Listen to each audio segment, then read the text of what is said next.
The president of Africa Maibuye is very controlling. You can't tell me that I cannot meet President Jacob Zuma.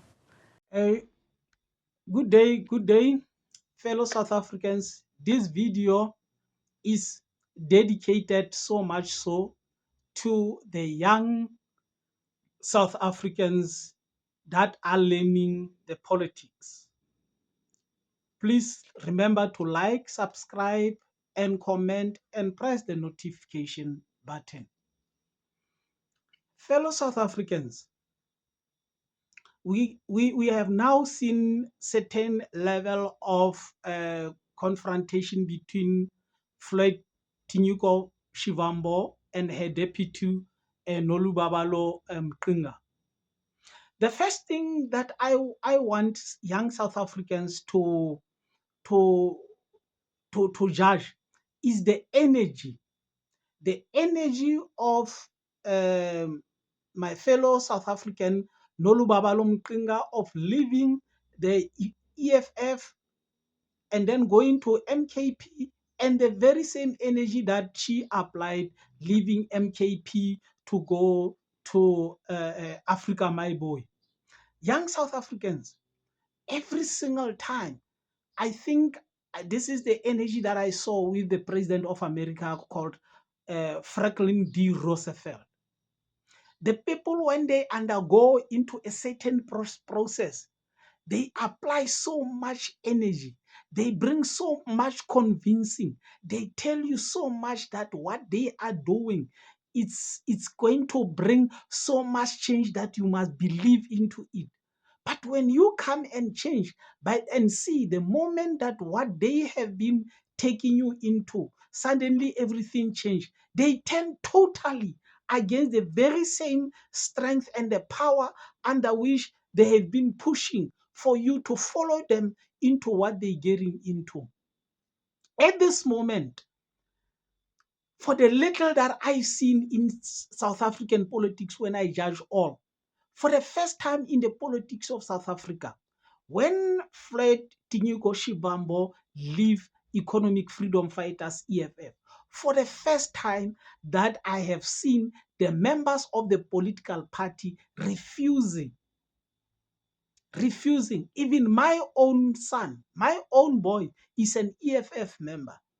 He refused. It's him that called me and said, hey, my father, just see what Floyd has done.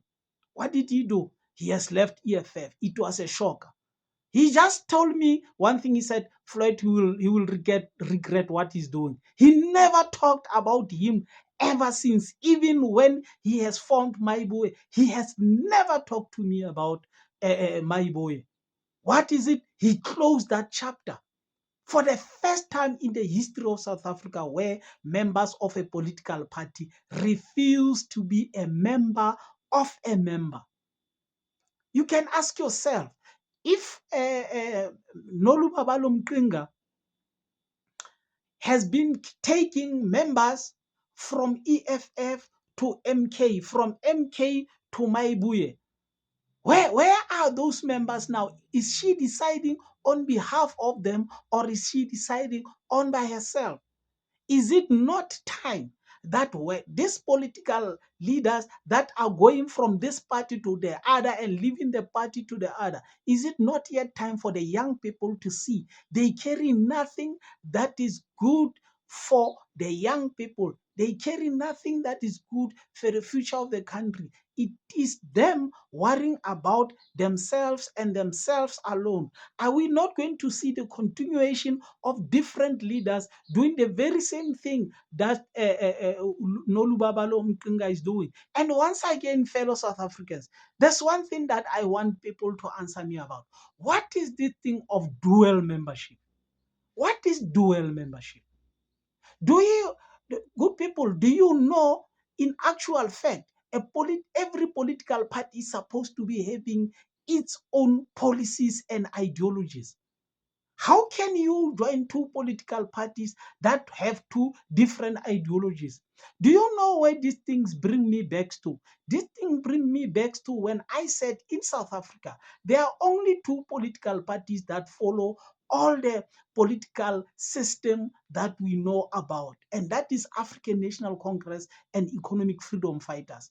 All the other political parties, they don't have structures, they don't have policy directions, they don't have accountability, they don't refer to policies, they don't refer to programs of action. What is dual membership? How can you be a member of two political parties? Can on the comment section, fellow South African, tell me how does being a member, as my fellow South African Nolubabalo Mqinga, she is now proudly sitting in the studio of the media house and wearing MKP regalia and claiming to be a member of MKP after the situation has blown up in her face in Africa Maibu, and then she still claimed to be the member of Africa Maibu. Can we please get a guidance into how is this kind of the senior parents are leading young people? What are they showing young people? Is it not wrong for the young people to say, no, we are going to focus on what is ours, because you senior people, you have failed to guide us? You moving up and down. When are you going to worry about our future? When you're still trying to see where you settle and then get the money and then not worry about your pockets being full? When are you going to start to worry about what is our future? And also, are the MKP members that have always been there in MKP, just like when it was a outcry when the members of EFF were moving into MKP and some were given the positions? Are we not going to see? Because we saw in Africa Maibo one leader previously leaving and going back to MKP, and then we see her also making the same sentiments. What are the people that remain back in MKP that were felt betrayed, that were felt exposed, that were felt belittled, going to feel when somebody feels where she was is not feeling like it's at home? Suddenly she decided to come back, and then what? What is she expecting coming back to MKP? They're going to say, are you going to be at the back of the line? Or are you going to expect to be a senior person in MKP? MKP members, please tell us what you feel. Are you expecting her to come to form the instability, just like when some of the EFF members come into MKP and they got straight into positions? Please let us hear what the people think. What is dual membership? And are the young people going to respect the people that forming political parties now and then telling them they have their interests at heart, and then suddenly change and going back to the political party that they have been with? And what about the ordinary members that have been following them into those different political parties that they have been? Please let us hear what you say on the comment section. Thanks for watching the video.